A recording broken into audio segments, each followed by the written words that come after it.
أعوذ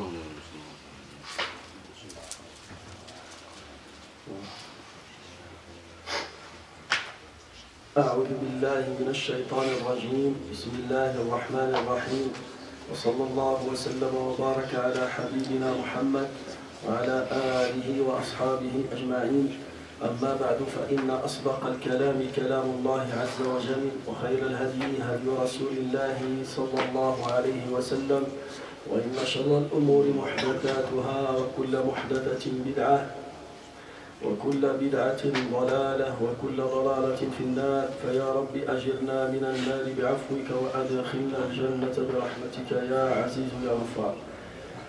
أيها الإخوة الكرام، لازلنا بفضل الله عز وجل نتكلم عن التوبة وشروطها ومقامها عند الله عز وجل.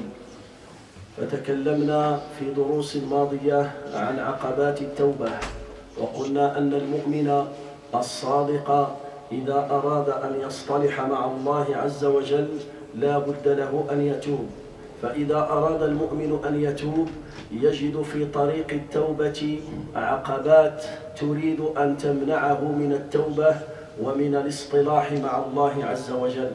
وقلنا أن أول عقبة وأخطرها هي الشيطان الرجيم، فالشيطان لعنه الله لا يحب ولا يريد من العبد أن يتوب ويعود ويؤوب إلى الله عز وجل.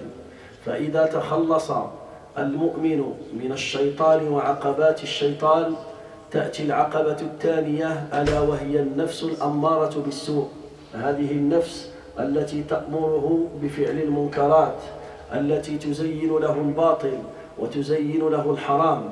فإذا وفقه الله عز وجل وتخلص منها تأتي العقبة الثالثة ألا وهي حب الدنيا. فحب الدنيا أيضا إذا تملك من العبد وتملك من قلبه يصرفه عن التوبة عن الله عز وجل. وبعد أن يتجاوز المؤمن كل هذه العقبات يقف على باب التوبة. فما هي التوبة وما معنى التوبة؟ Inch'Allah mes frères, on a déjà parlé, ça fait longtemps, on a commencé de parler sur un sujet qui s'appelle le repentir sincère. Il faut savoir que le musulman, quand il décide de faire un repentir sincère et de corriger sa relation avec Dieu, il va trouver des ennemis dans le chemin de repentir. Ces ennemis vont essayer de l'écarter. Ils vont essayer de l'empêcher, de le bloquer, de ne pas faire une bonne relation avec Allah Azza wa Jal. Le premier ennemi, c'est le diable. Et on a parlé sur le diable et on a parlé sur ses pièges. Si le croyant, il dépasse la première difficulté, il va trouver deuxième difficulté, c'est son âme. Ton âme qui est au fond de toi, ton âme qui t'ordonne de faire le mal, ton âme qui te pousse à désobéir à Allah Azza wa Jal. Si tu fais un combat contre ton âme et tu as réussi par la grâce d'Allah à battre ton âme, tu vas te retrouver face à une autre preuve, un autre ennemi, c'est l'amour de dunya, l'amour de ce bas monde. Si l'amour de ce bas monde rentre dans ton cœur et il prend une grande place dans ton cœur, sache que l'amour de dunya, il va t'écarter de repentir. Parce que le repentir, c'est attacher le cœur avec Allah. Si ton cœur il est déjà attaché à quelque chose dans ce bas monde, alors c'est impossible d'attacher ton cœur à deux choses. Tu dois attacher ton cœur soit avec Allah, soit avec ce bas monde éphémère. Alors si tu as dépassé, alhamdulillah, par l'aide d'Allah Azza wa Jal, par le soutien d'Allah, et tu as sorti l'amour de dunya de ton cœur, alors là tu vas arriver devant la porte de repentir. Là, il faut que tu comprends qu'est-ce que ça veut dire le repentir, parce que si tu comprends la valeur du repentir, quand tu rentres, tu ne vas pas sortir. Quand tu rentres, tu ne vas pas sortir jusqu'à la fin de ta vie, jusqu'à ce que tu te rencontres avec Allah sain et sauf. Le repentir dans la langue arabe, at-tawbatu fi al-lughati al-arabiyyah ma'naha ar-ruju'u wal-'awdatu wal-awbah. Le repentir, ça veut dire le retour. Dans la langue arabe, Le repentir, ça veut dire retourner vers Allah Azza wa Jal. Qu'est-ce que ça veut dire retourner? يقول الإمام ابن القيم رحمه الله.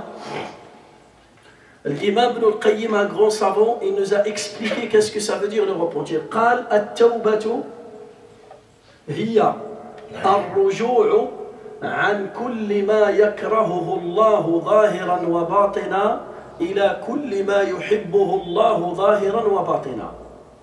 الرجوع عن كل ما يكرهه الله ظاهرا وباطنا إلى كل ما يحبه الله ظاهرا وباطنا. L'imam Ibn al-Qayyim, il nous a dit le repentir, c'est le retour et le changement. Le changement. Tu dois changer tes péchés extérieurs et tes péchés intérieurs vers des hasanat extérieurs et des hasanat intérieurs. Ça veut dire que tu dois changer les péchés que tu fais avec ton corps et les péchés que tu fais avec ton cœur. C'est ça, extérieur et intérieur. Il y en a beaucoup de personnes, il fait un repentir. Maintenant, il ne faisait pas la prière. Il commence à faire la prière. Là, il a changé un péché extérieur. Mais son cœur, il était rempli d'orgueil, il a gardé ça. Son repentir, il n'est pas complet. كان لا يصلي فتاب الله عليه وبدأ يصلي ولكن كان في قلبه الكبر كان متكبرا على الناس فلم يتب من الكبر فبدأ يصلي وهو متكبر فتوبته توبة ناقصة. Son repentir il n'est pas complet. فلذلك beaucoup de personnes et c'est ça qu'on remarque, il était loin d'Allah mais quand il approche, il fréquente la mosquée, il commence à apprendre, il commence à faire, on voit qu'il est tout le temps violent, il est vulgaire, il n'est pas pardonneur, il n'a pas de miséricorde dans son cœur, il est nerveux, il garde tout ça, et même ses mauvais comportements, il va les ramener à la mosquée. Il porte la barbe, il a laissé sa barbe, il ne faisait pas avant, mais toujours il a gardé cette violence. Avant il ne porte pas le qamis, maintenant il porte le qamis, mais il garde cette violence et cette dureté. Ça c'est un repentir qui n'est pas complet. L'imam Ibn al-Qayyim il dit le repentir complet, il faut changer l'extérieur et l'intérieur. Parce que qu'est-ce que tu vas gagner si tu ne bois pas d'alcool, tu bois de l'alcool, mais tu as fait un repentir, tu as délaissé l'alcool, mais tu étais envieux, et tu as gardé toujours ce mauvais défaut dans ton cœur, cette mauvaise maladie dans ton cœur. Ça sert à quoi se repentir?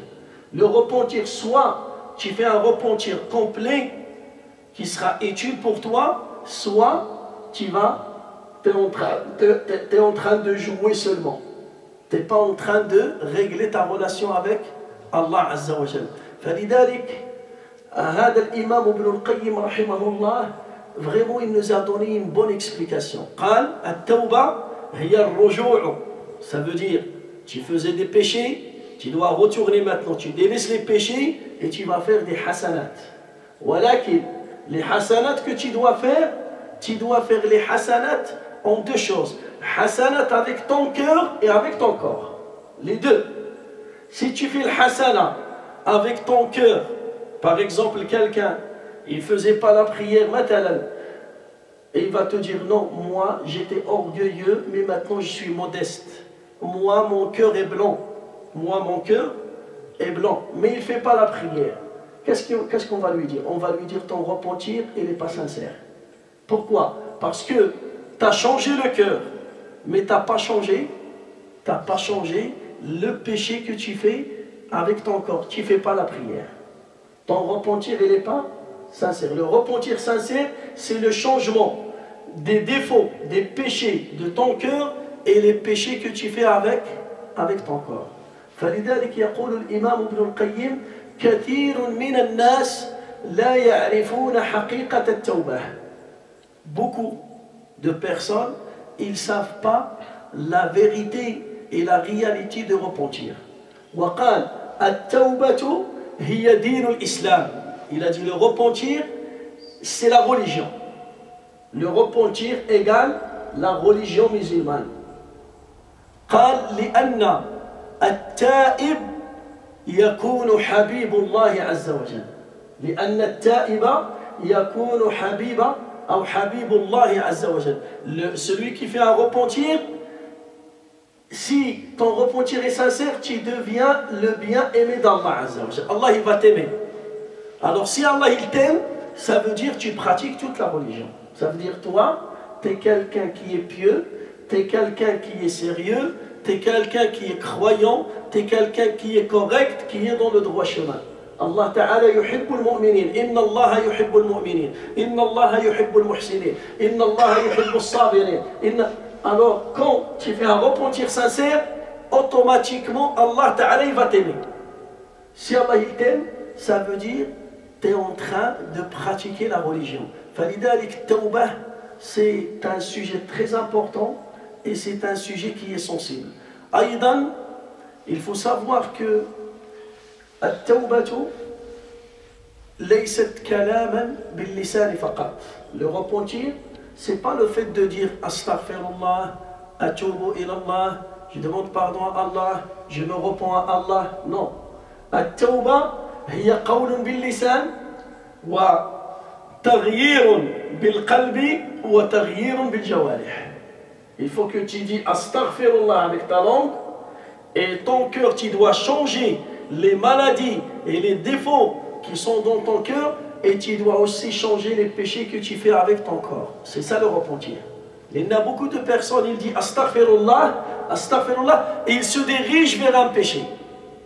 هو ذاهب ليعصي الله, il dit astaghfirullah, astaghfirullah et il court derrière une femme par exemple.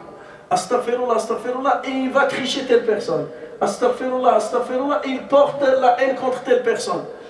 Ça sert à quoi? C'est pas un repentir celui-là. فلذلك le repentir, قلنا, c'est des paroles que tu dis avec ta langue et c'est un changement qui se passe dans ton cœur et c'est des actes et des gestes que tu fais avec ton corps. فلذلك الله عز وجل أمر به المؤمنين فقال الله عز وجل وتوبوا إلى الله جميعا أيها المؤمنون لعلكم تفلحون. Allah Ta'ala il dit توبوا إلى الله جميعا أيها المؤمنون. Allah Ta'ala il nous demande, il dit oh les croyants, faites un repentir vers Allah Azza wa Jal. Subhanallah. Normalement, qui doit faire le repentir? Le croyant ou bien le pécheur? Le croyant, il fait le repentir ou bien le pécheur, celui qui fait des péchés? Hein? Regarde, là, Allah Ta'ala, qu'est-ce qu'il dit? Tubu ilallahi ayyuha al-mu'minun. Oh les croyants, retournez vers Allah. Oh les croyants, faites un repentir pour Allah Azza wa Jal. Là, Allah Ta'ala, il adresse la parole aux croyants. Ça veut dire, toi, tu es croyant. Tu fais ta prière, tu jeûnes, tu fais sadaqa, tu te comportes bien avec ta femme, tes enfants, avec tes parents. Tu respectes la religion. Et avec ça, Allah Ta'ala, il te dit, il te demande de faire un repentir. Pourquoi? Vous savez pourquoi? لأن النبي صلى الله عليه وسلم قال كل بني آدم خطاء. Même tes croyants, tu fais des péchés. Tes croyants, tes pieux, tu fais des péchés. Soit tu fais des grands, soit tu fais des petits péchés. C'est pour cela le prophète sallallahu alayhi wa sallam nous a dit chaque être humain fait des péchés. Chaque être humain fait des fautes. فلذلك Allah Ta'ala, quand il a parlé de repentir dans le Coran, il a commencé par le repentir des prophètes. Bada'a bi tawbati al-anbiya. Quand on dit un prophète, il fait un repentir, ça veut dire le prophète il fait des péchés? ما معنى هذا؟ هل الأنبياء يفعلون الذنوب؟ Est-ce que les prophètes font des péchés ou pas? ها؟ واش تقول؟ كان بعض المرات يقعوا بعض الأخطاء ولكن هل الأنبياء est-ce que les prophètes ils font des péchés ou pas? C'est ça ce qu'on va voir demain, Inch'Allah. Allahumma allimna ma yanfa'una, wanfa'na bima 'allamtana, wa zidna ilman ya rabbal alamin, walhamdulillahi rabbil alamin. Demain, on va répondre, Inch'Allah, à cette question.